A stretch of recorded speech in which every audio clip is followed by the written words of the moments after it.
Welcome to this journey through one of the most disturbing cases recorded in the history of the North Carolina Appalachians. Before we begin, I invite you to leave in the comments where you're watching from and the exact time when you are listening to this narration. We are interested in knowing what places and at what times of day or night these documented accounts reach. In the winter of 1957, Robert Caldwell, a surveyor for the North Carolina Highway Commission, stumbled upon a hidden cache of journals, photographs, and newspaper clippings while assessing land for a new mountain road near Boone. The discovery occurred during an unusually cold February morning when Caldwell's equipment struck something metallic beneath a rockfall that had likely been dislodged by recent freezing and thawing cycles. The container, a military ammunition box sealed with paraffin wax, had preserved its contents remarkably well, despite decades of exposure to the elements. According to Caldwell's statement, preserved in the State Archives of North Carolina, he initially assumed he had found a moonshiner's hidden supplies, or perhaps Civil War relics, both common discoveries in the Appalachian wilderness. Instead, the box contained meticulously organized documentation of events that occurred in 1920 to 1921 inches, a remote hollow known locally as Warren's Gap, approximately 7 miles from the nearest settlement. The materials revealed the existence of a man named Sawyer Warren, whose presence had been methodically erased from local records and histories following the events of 1921. Caldwell, disturbed by the contents, immediately reported his find to his supervisor, who contacted the Watauga County Sheriff's Department. Sheriff Thomas McBride, nearing retirement after 30 years of service, would later describe the discovery as the most unsettling case of his career. The subsequent investigation, conducted jointly by state police and local authorities, pieced together a narrative so disturbing that official reports were sealed by court order until 1975. What Caldwell uncovered that cold February morning would lead to one of the most disturbing investigations in Appalachian history, one that would remain largely undocumented for decades. The contents of that metal box, now carefully preserved in climate-controlled conditions at the North Carolina Historical Society, revealed a chapter of mountain history that locals had deliberately tried to forget, a darkness that had festered in isolated hollows while the wider world moved forward, unaware of the horror that had unfolded among the ancient peaks and shadowed valleys. Sawyer Warren appears in the isolated community of Piney Creek in early 1920, arriving on a bitter January morning when frost coated the pines like funeral shrouds. He presented himself as a former medical orderly from the Great War, seeking peace in the mountains, his soft-spoken manner and knowledge of medicine initially welcomed in a region where qualified health care remained scarce. County records preserved in the courthouse archives show he purchased 40 acres of steep, wooded land for a surprisingly generous sum from Martha Blackwood, an elderly widow desperate to leave the area after her husband's mysterious death the previous autumn. The property, situated in a narrow hollow approximately 7 miles from the nearest neighbor, contained a modest 2-room cabin, a small barn, and a root cellar dug deep into the hillside. According to statements gathered during the 1957 investigation and preserved in state police files, Warren was described by locals as a man of particular habits and reserved disposition who rarely participated in community gatherings, yet maintained impeccable manners during his infrequent visits to the general store for supplies. Elijah Thompson, who operated the store until his death in 1954, noted in his journal that Warren always paid in cash, often with gold coins that seemed unusually worn, as if from extensive handling. His purchases frequently included unusual quantities of salt, alcohol, and chemical compounds that Warren claimed were for preserving botanical specimens he collected from the surrounding forests. His background appears unremarkable at first glance. His military discharge papers properly stamped, his references from a Philadelphia hospital appropriately letterheaded. Yet, archival research conducted decades later reveals disturbing discrepancies in his claimed history. No record exists of a Sawyer Warren serving in any medical unit during the war. The Philadelphia hospital mentioned in his references had been destroyed in a fire 2 years before the date on his letter of recommendation, and birth records show no one of that name born in the Ohio town he claimed as his birthplace.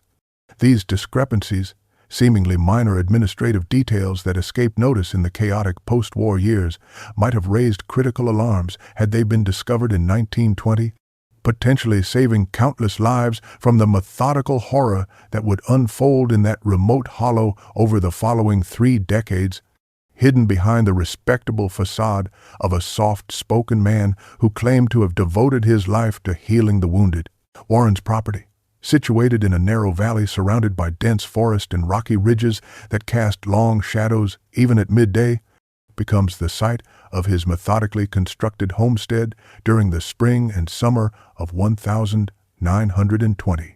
He builds a modest cabin of hand-hewn oak logs with river stone foundations, positioning it to remain partially hidden from the seldom-used dirt track that served as the only access to the property. Local carpenter James Harmon, hired briefly to assist with roofing, later recalled that Warren insisted on completing certain aspects of the construction entirely alone, particularly the modifications to the existing root cellar, which Warren claimed needed extensive reinforcement against the region's frequent flooding. This cellar, originally a simple excavation beneath the previous owner's cabin, was expanded substantially under Warren's direction. Its depth increased to nearly 15 feet, according to surveys conducted during the subsequent investigation, with multiple chambers branching from the main space like fingers reaching into the hillside. The isolation was not unusual for the area, where homesteads could be miles apart, separated by dense oak and hickory forests, limestone outcroppings, and steep hollows that made travel difficult even in favorable weather. The Appalachians had long been a place where people came to disappear, whether from the law, from debts, or simply from society itself, a quality that local histories suggest attracted Warren specifically to Piney Creek rather than more accessible communities further east. Throughout 1921 and 1922, Warren continued making improvements to his property, installing an elaborate system for collecting and storing rainwater, constructing a workshop separate from the main cabin where he claimed to prepare his botanical specimens, and establishing what appeared to be a small medical dispensary where he occasionally treated locals for minor ailments, building trust within the community. Most notable among these improvements, though unremarked upon at the time, were the unusual reinforcements added to his cellar entrance: a heavy oak door with iron banding secured by 3 separate locks of German manufacture, hardware far more substantial than would be necessary to secure preserved foods and household goods. Similarly concerning in retrospect was the ventilation system he installed throughout the underground chambers. Copper pipes, extending from the cellar to emerge, disguised among natural rock formations some distance from the cabin, allowing air circulation that would later be recognized as essential for his true purposes. These modifications, viewed by occasional visitors as merely the eccentricities of a solitary man with technical knowledge beyond local standards, would later be recognized by investigators as signs of his sinister preparations, a carefully designed facility for activities so horrific that even hardened state police officers would request transfers after examining the site in 1957. November 1920 marks the first documented disappearance connected to Warren's property, though its significance would not be recognized until decades later, when investigators painstakingly reconstructed the pattern of vanishings that plagued the region. James Holcomb, a timber buyer for the Appalachian Lumber Company based in Knoxville, departed from Asheville on November 12th, with plans to assess virgin hardwood stands in 3 counties before returning for Thanksgiving. Company records show his last communication was a telegram sent from Marshall on November 17th, stating his intention to travel through Warren's Gap the following day en route to his final appointments in Tennessee. According to correspondence preserved in the company archives and later recovered during the 1957 investigation, Holcomb never arrived at his destination, prompting his employer to send increasingly urgent inquiries to postmasters and sheriffs throughout the region. With winter approaching and mountain passes becoming treacherous under early snow, the investigation remained perfunctory, consisting primarily of telegrams and a single deputy dispatched to retrace Holcomb's likely route.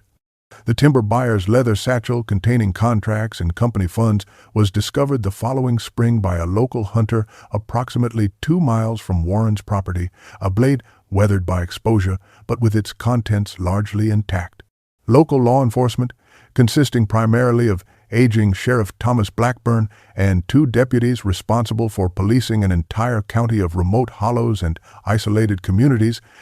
noted the disappearance in their quarterly report, but ultimately attributed it to the numerous hazards of mountain travel during the onset of winter. Holcomb's horse was never recovered, nor was his body, circumstances that aroused little suspicion in a region where steep ravines and dense undergrowth could conceal such evidence indefinitely. This established a pattern that would repeat with disturbing frequency over the coming months and years,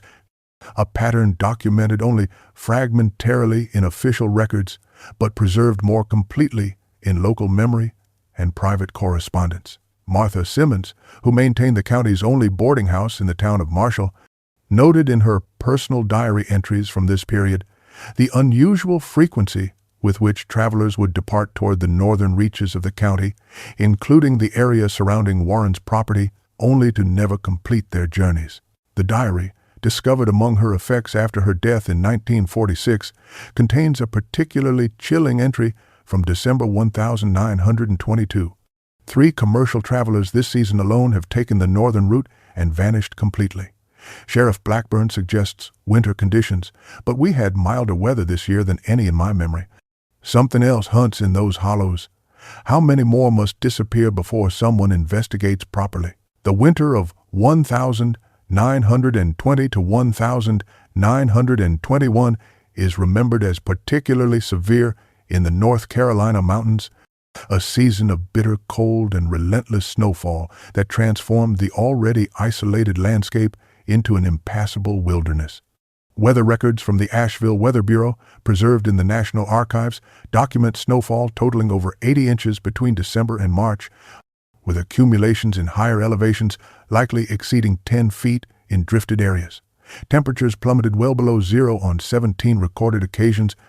reaching negative 23 degrees Fahrenheit during a particularly brutal cold snap in late January that froze streams solid and killed livestock in their barns throughout the region.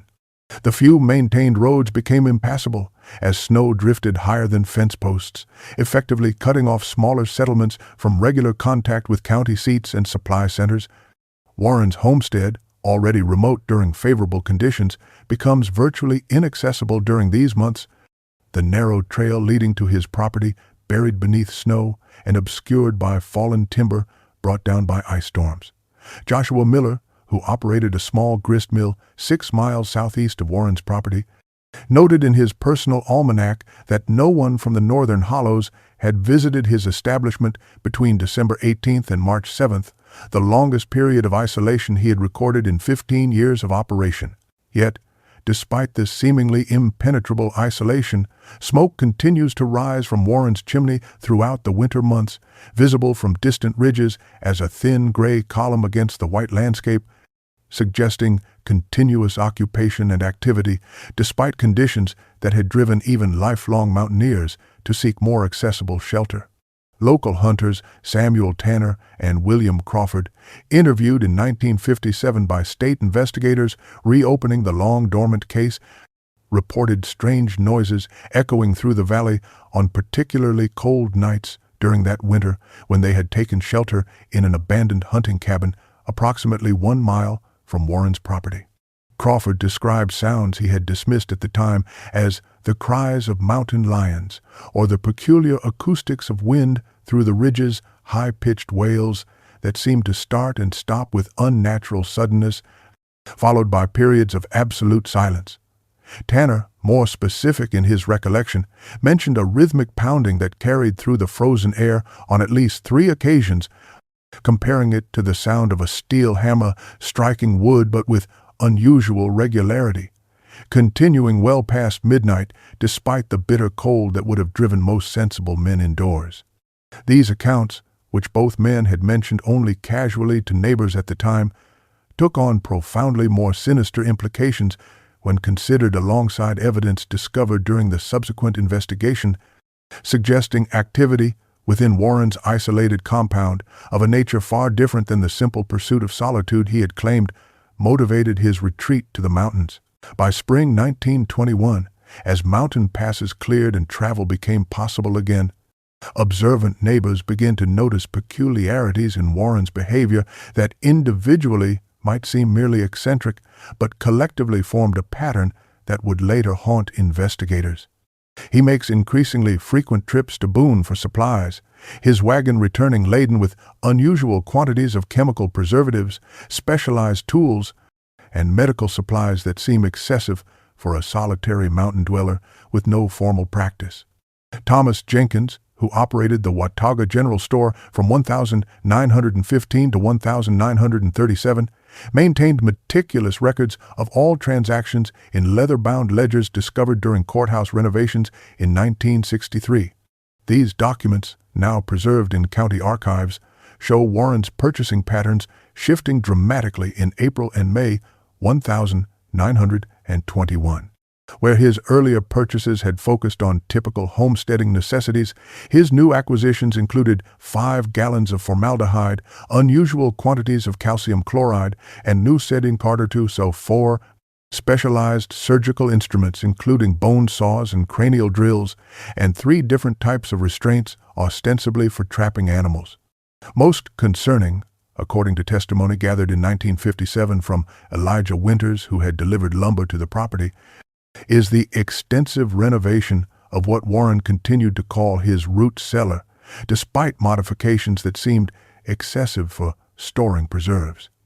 Winters described Warren personally supervising the installation of a reinforced subfloor constructed of oak planking 3 inches thick, the addition of copper pipes extending from the underground chamber to ventilation points concealed among rocks 50 yards from the main structure, and most notably,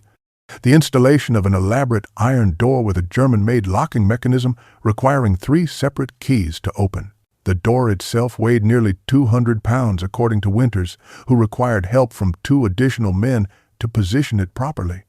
An extraordinary security measure for a structure supposedly containing only preserved foods and household goods. Equally troubling in retrospect was Warren's explanation for these unusual purchases and modifications.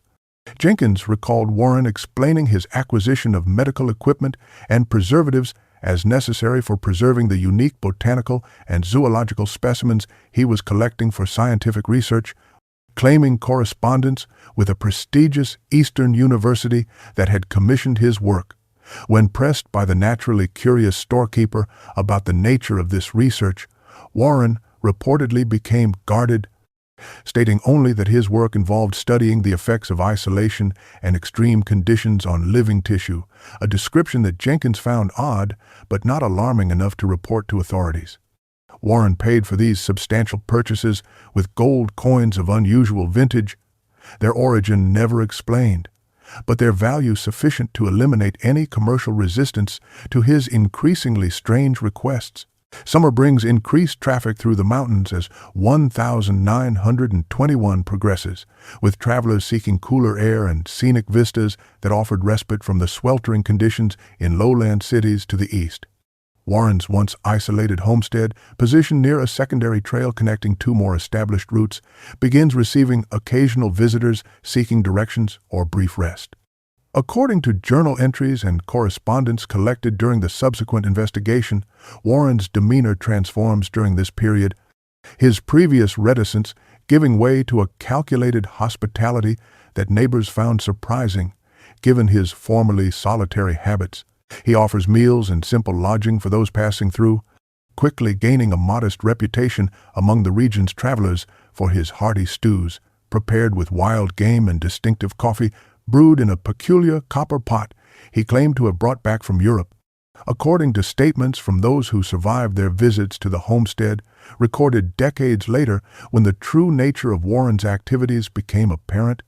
several travelers reported feeling unusually drowsy after partaking in his offerings, experiencing what one described as a heaviness in the limbs and unusual difficulty maintaining clear thoughts. Most continued their journeys after brief recuperation, attributing their condition to mountain fatigue or the natural effects of Warren's potent coffee. County records, when meticulously cross-referenced with hotel registries and family correspondence from surrounding communities, would later show that approximately one traveler per month who stopped at Warren's homestead never reached their intended destination during the summer of 1921, their journeys terminating in the isolated hollow without raising immediate alarm. The local postmaster in Boone, Harold Williams, would later recall Warren's increased mail orders during this period, packages and correspondence arriving regularly from medical supply companies and specialized booksellers in Philadelphia and Baltimore.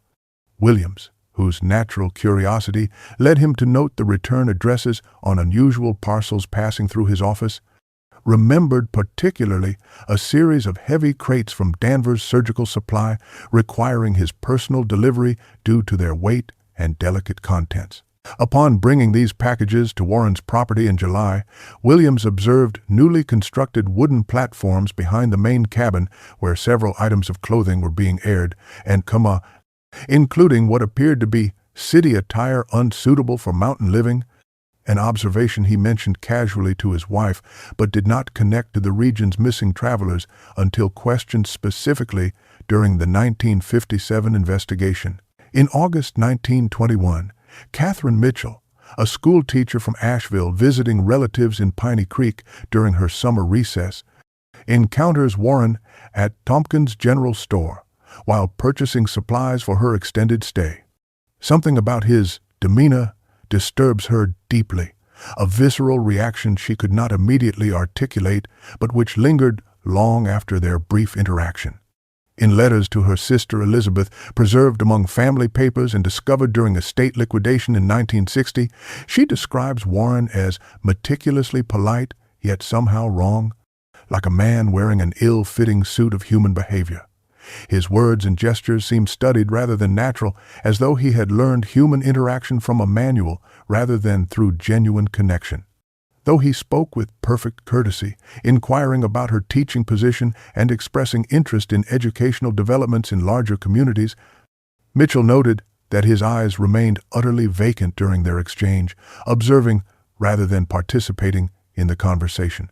Her journal entries, donated to the North Carolina State Archives in 1962 by her nephew following the reopening of the investigation, document her growing suspicions with remarkable prescience. On August 17th, she writes of meeting Charles and Mary Whitaker, a young couple from Tennessee traveling through the region on their honeymoon journey,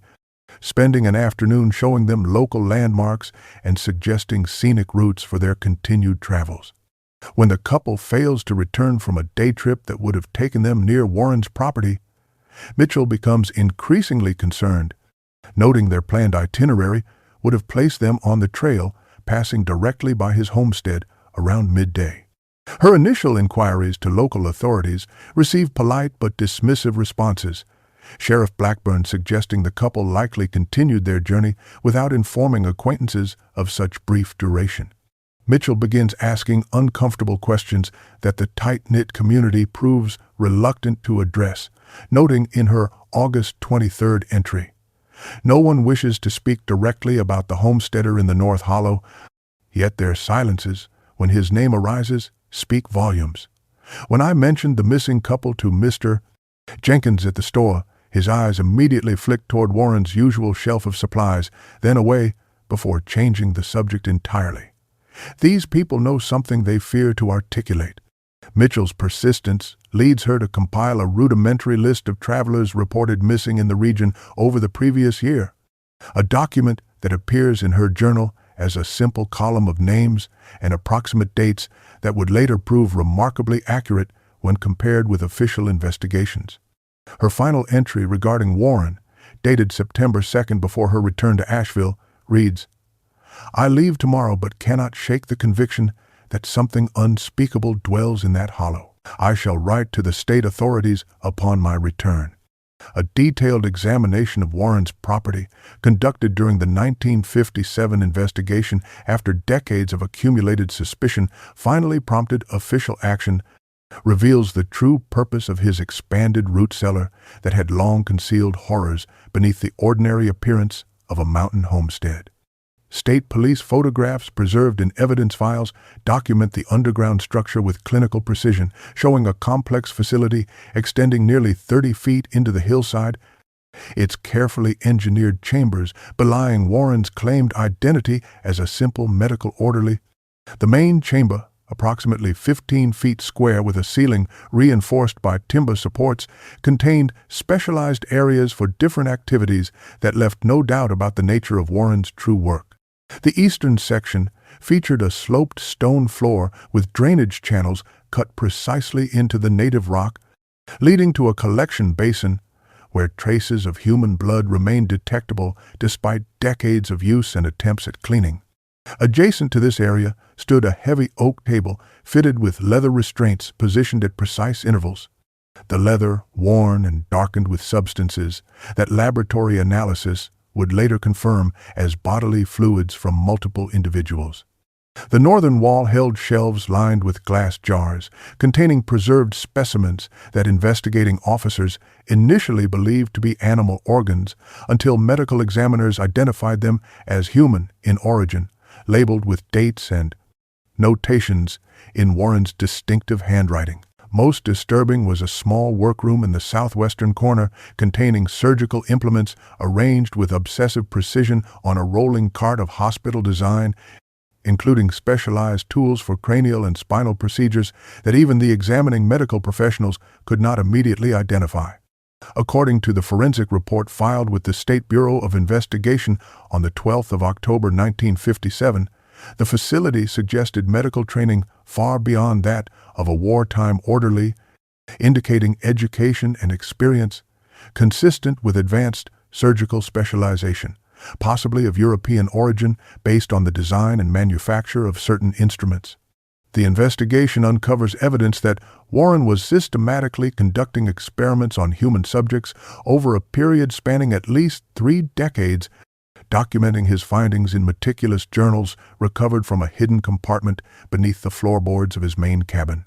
These 17 leather-bound volumes, their pages filled with precisely rendered anatomical drawings and densely written observations, revealed a mind both brilliant and profoundly disturbed,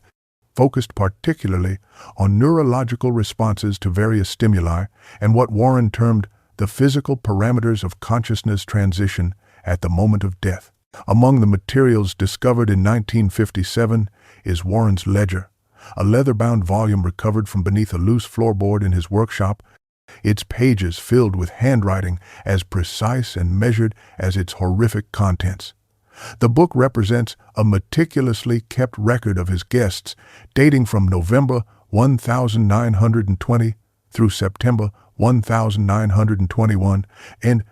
the formal accounting of human suffering rendered with the dispassionate clarity of a business inventory. Each entry follows an identical format, beginning with a name, date of arrival, and comprehensive physical description, including height, weight, coloring, and distinguishing characteristics, noted with unsettling attention to detail. These initial observations give way to more disturbing assessments of suitability and tolerance, clinical terms that investigators would later determine referred to qualities Warren sought in his subjects, particularly their resilience during his experiments and procedures. The ledger contains 27 entries for this initial period alone, though subsequent investigations would suggest the actual number of victims may have been significantly higher based on remains recovered from multiple sites around the property and gaps in the chronology, suggesting additional undocumented cases. Most chilling are the methodical notations following each name, documenting reactions to various procedures with the detached precision of laboratory notes, complete with timestamps, measurements of physiological responses, and observations of deterioration recorded in 15-minute intervals. James Holcomb, the timber buyer whose November 1920 disappearance marked Warren's first documented victim, merited 3 full pages of observations, culminating in a final notation reading simply, "Subject expired at 0417 following procedure C. Results inconclusive, requiring further refinement of technique." According to analysis by Dr. Thomas Blackwood of the University of North Carolina's Department of Forensic Psychology, who reviewed the materials at the request of state authorities, the clinical detachment with which Warren documented his victims suggests a complete absence of empathy, combined with a distorted scientific curiosity that characterized the most dangerous category of criminal psychology. In his 40-page assessment submitted to investigators in December 1957, Blackwood noted that Warren exhibited none of the emotional satisfaction or sadistic pleasure typical of many violent offenders, instead approaching his victims with the methodical interest of a researcher, a dangerous combination that allowed him to view human beings as mere research subjects whose suffering held significance only in its scientific documentation. Most disturbing to investigators was the evident progression visible in the ledger entries, with Warren's notations showing increasing sophistication in both his techniques and his anatomical knowledge as the months progressed, suggesting a systematic approach to perfecting whatever horrific procedures he conducted in that hidden underground chamber. By early September 1921, Catherine Mitchell's suspicions have crystallized into certainty, her initial unease hardening into conviction that something profoundly wrong was occurring in the isolated hollow where Warren had established himself. Her letters to both her sister and the county superintendent detail her plan to alert authorities in Boone, documenting with growing frustration the resistance she faces from locals who prefer not to invite outside scrutiny into community matters. In a particularly revealing letter dated September 8th, she writes, "The silence surrounding the disappearances has become an almost tangible presence in this town. When I mentioned my concerns to Sheriff Blackburn directly, he advised me that mountain travelers often change routes without notice and suggested I concern myself with educational matters rather than pursuing groundless suspicions against a respected neighbor." According to telegrams preserved in the county sheriff's office and later entered into evidence, Mitchell successfully contacts the state police headquarters in Raleigh on September 12, 1921, bypassing local authorities entirely. Her detailed report, transcribed by the receiving officer as urgent communication regarding pattern of disappearances and suspicious circumstances in Watauga County, prompts immediate action despite jurisdictional complications. Captain James Hargrove, commanding the Western District, dispatches officers Thomas Sullivan and Robert Freeman to investigate, noting in his order that the systematic nature of the reported disappearances warranted immediate attention regardless of local sentiment. The officers arrive in Piney Creek on September 14th after an arduous journey by automobile and horseback, meeting briefly with Mitchell to gather additional details before proceeding to Warren's homestead. What they discover upon arriving at the isolated property will shock even these hardened law enforcement officials who had between them investigated dozens of homicides across the state. According to Officer Sullivan's initial report, transmitted by telegraph on September 15th, they approached the cabin to find smoke rising from the chimney, but received no response to their announcements. Entering with weapons drawn, they discovered Warren in the midst of what Sullivan described as a procedure of unimaginable barbarity involving a male victim later identified as Henry Colson, a cattle buyer from Tennessee reported missing 3 days earlier. The scene, documented in official reports with reluctant but necessary detail, revealed Warren's true nature and activities with horrifying clarity, setting in motion a manhunt across the southern Appalachians when the perpetrator escaped through a concealed rear exit during the ensuing confusion, disappearing into the vast wilderness that had sheltered his activities for nearly a year. When state police arrive at Warren's property on the 15th of September 1921, they find evidence of hasty departure that suggests he received warning of their approach, possibly from sympathetic locals who observed the officer's arrival in the area. The cabin stands abandoned, but with clear signs of recent occupation, evidence of flight rather than planned departure. The official report, filed by Officers Sullivan and Freeman and preserved in the North Carolina State Archives, describes still warm ashes in the fireplace, a half-consumed meal on the kitchen table, and a rear door left ajar, swinging gently in the mountain breeze. Most telling was the disarray in Warren's normally immaculate workspace, drawers left open with contents partially removed, suggesting he had taken only essential items before fleeing into the surrounding wilderness. According to their meticulously documented investigation, the officers descend into the underground chamber, expecting perhaps evidence of moonshining or other common mountain illegalities, only to discover horrors beyond their experienced imaginations. The report, portions of which remain sealed even decades later due to their disturbing content, details the discovery of partial human remains in various stages of dissection, preserved specimens in labeled jars arranged chronologically, and detailed anatomical drawings showing a progression of experimental procedures focused primarily on the central nervous system. Most damning are the journals recovered from a locked cabinet, their pages filled with observations of what Warren termed subjects showing timestamps, measurements, and clinical notations about responses to various stimuli. A manhunt ensues immediately, with Sullivan remaining at the property to secure evidence, while Freeman rides to the nearest telephone in Boone to request additional officers from 3 counties. Within 24 hours, nearly 30 law enforcement personnel converge on the area, supplemented by local hunting guides familiar with the terrain. Bloodhounds borrowed from the county prison farm initially track Warren's scent along a game trail heading northwest before losing it completely at Grandfather River, suggesting he may have followed the waterway to avoid detection, possibly traveling partially submerged to eliminate his scent trail. The pursuit continues for 17 days across some of the most challenging terrain in the eastern United States, when AD, with search parties reporting occasional signs of temporary camps and once discovering the remains of a small fire estimated to be less than 6 hours old. His knowledge of the wilderness, documented in journals found at his property that contain detailed observations of local geography and survival techniques, gives him advantages that conventional law enforcement lacks, despite their superior numbers. Captain Hargrove, writing in his summary report dated October 3rd, notes with evident frustration.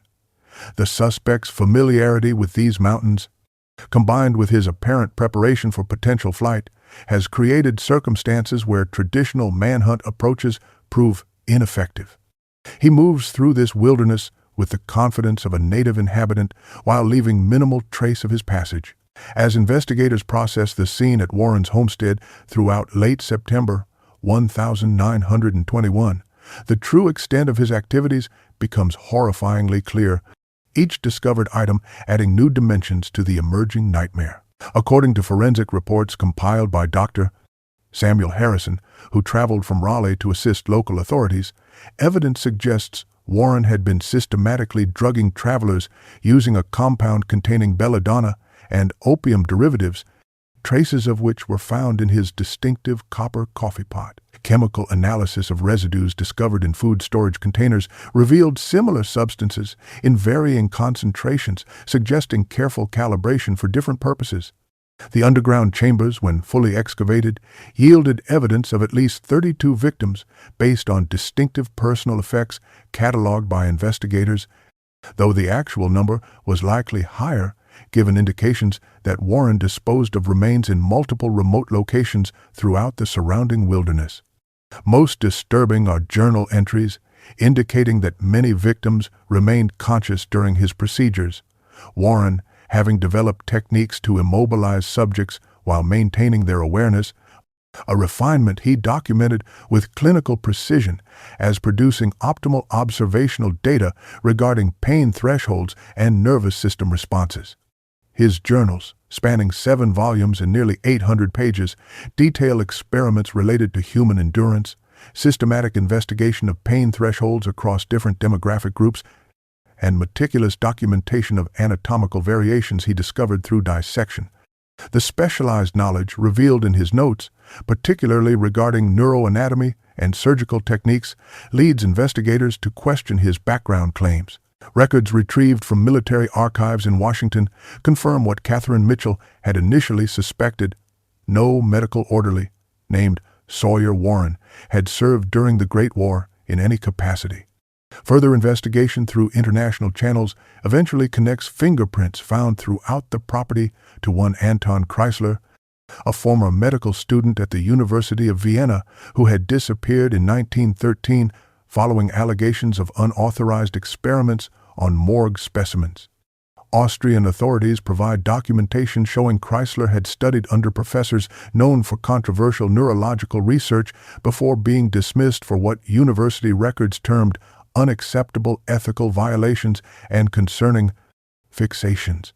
A photograph from university archives, though showing a younger man than the Warren known to Piney Creek residents, contains the same distinctive eyes that Mitchell had described as utterly vacant, confirming that the mountain homesteader's identity, like so much else about him, was a carefully constructed fiction designed to provide cover for activities too horrific for his neighbors to imagine occurring in their peaceful community. Research conducted in the weeks following Warren's disappearance reveals his actual identity through a methodical investigation that extended far beyond the mountains of North Carolina. Fingerprints, carefully lifted from personal items in his cabin by state police technicians, were forwarded to federal authorities, who discovered a match in their limited but growing identification records. The prints belonged not to any Sawyer Warren, but to Dr. Samuel Whitfield, formerly a promising researcher at Johns Hopkins Medical School in Baltimore, where he had specialized in neurological trauma until his abrupt departure in 1919. According to personnel records obtained during the investigation through cooperation with university administrators, Whitfield had been summarily dismissed from the faculty following a closed inquiry into allegations of unethical research practices involving unauthorized nocturnal access to the medical school morgue and the unexplained disappearance of specimens designated for student instruction. Most concerning were records of a faculty review where Whitfield had defended his actions by claiming that conventional ethical boundaries impeded true scientific advancement. Newspaper accounts from Baltimore, preserved in city archives and obtained by investigators in October 1921, provide additional context to his dismissal, reporting that several colleagues had expressed concerns about Whitfield's increasingly erratic behavior following his return from voluntary medical service in France during the war's final months. The Baltimore Sun of the 17th of March 1919 quotes an anonymous colleague describing Whitfield as a man transformed by his wartime experiences, returning with an obsession for extending the boundaries of human endurance and pain research that transcended conventional medical ethics. The article details a research proposal Whitfield had submitted to the University Ethics Committee that was unanimously rejected for procedures described as barbaric and reminiscent of medieval torture rather than modern medicine. Dr. Harold Jenkins, who had served as Whitfield's department chair, provided a written statement to investigators describing his former colleague as brilliant but increasingly unstable in the years following the war, noting that Whitfield had developed theories about consciousness and pain that bordered on the metaphysical rather than the scientific. Most revealing was Jenkins' recollection of Whitfield's final statement before the faculty review board. The true understanding of human consciousness cannot be achieved through conventional research methods. To truly understand the mind, one must observe it at the moment it transcends physical limitations. This statement, chilling in its implications, provided investigators with insight into the motivations behind the horrors discovered in that isolated mountain hollow where a brilliant mind had pursued its twisted obsessions unfettered by oversight or ethical constraint. The revelation of Warren's crimes sends shockwaves through the isolated communities of the North Carolina mountains, transforming neighborly suspicion into collective horror as the full extent of the atrocities becomes known. According to newspaper accounts from autumn 1921, families who had previously accepted the mysterious disappearances of travelers as an unfortunate but natural consequence of the challenging mountain terrain begin to come forward with reports of missing loved ones who had traveled through the region. The Johnson family of Boone, whose son William had vanished while delivering mail to outlying communities in February, arrived at the sheriff's office with a pocket watch recovered from Warren's property that they identified as a family heirloom given to their son on his 18th birthday. The tight-knit mountain culture typically suspicious of outside interference and protective of their independence from lowland authority, cooperates fully with investigators as the magnitude of Warren's atrocities becomes clear, a transformation described by Captain Hargrove as remarkable in communities historically reluctant to involve themselves with state officials. Church meetings throughout Watauga and neighboring counties become impromptu information sessions where residents share previously unmentioned encounters with the man they knew as Warren,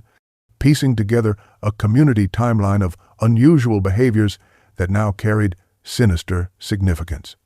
The Watauga Democrat, which had previously dismissed Catherine Mitchell's concerns about the disappearances as outsider hysteria, publishes a full account on the 4th of October 1921, describing Warren as a monster in human form who preyed upon the trust and kindness of mountain people whose hospitality tradition had provided him perfect cover for his unspeakable activities. Editor Thomas Richardson, whose previous editorial had cautioned against hasty judgments of newcomers, writes a personal apology to Mitchell, acknowledging her persistence had likely prevented countless additional deaths. Local minister Reverend Jeremiah Holcomb, speaking to a congregation that included 3 families of identified victims, addresses the community's reluctance to involve outside authorities earlier, suggesting it reflects not just the independent spirit of the Appalachian people, but also demonstrates how isolation can provide cover for predatory behavior. Most poignant were the handwritten notices posted on general store bulletin boards throughout the region seeking information about travelers who had never reached their destinations, their simple descriptions and fading photographs testament to the far-reaching impact of Warren's crimes beyond the immediate mountain community, a web of grief extending across state lines and social boundaries. The traditional mountain code that valued privacy and self-reliance had inadvertently created perfect conditions for a predator sophisticated enough to exploit these cultural values while conducting his horrific work undetected. Despite an extensive manhunt involving state police, federal marshals, and local volunteers that extended through the autumn of 1921 and into the harsh winter months, Sawyer Warren, divided by Samuel Whitfield, is never captured, his escape becoming one of the most frustrating failures in early North Carolina law enforcement history. The last confirmed sighting occurs in late September 1921, when Jeremiah Collins, a shepherd tending flocks in the high pastures near the Tennessee border, reports encountering a man matching Warren's description emerging from dense forest at dusk, carrying a medical bag and wearing clothing too formal for the remote setting. Collins, unaware of the manhunt until returning to his village days later, recalled the stranger asking detailed questions about routes into Tennessee before disappearing into gathering darkness. According to police reports filed by Captain Hargrove on October 17th, the trail goes cold in the vast wilderness of the Great Smoky Mountains despite tracking dogs, experienced mountaineer guides,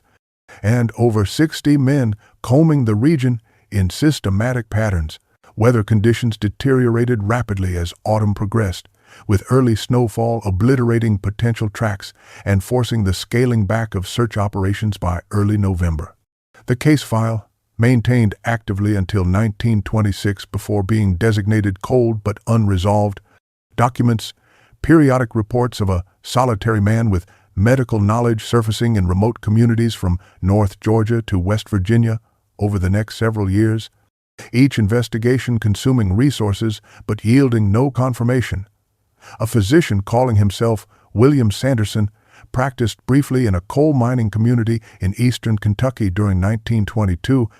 performing surgeries of remarkable skill, before disappearing when authorities began investigating his credentials. A scholarly German immigrant offering medical services appeared in rural Tennessee communities throughout 1923, before vanishing completely when local newspapers published accounts of the North Carolina manhunt. Most intriguing was the 1924 report from a remote logging camp in West Virginia, where workers described a camp doctor whose interest in head injuries struck them as excessive,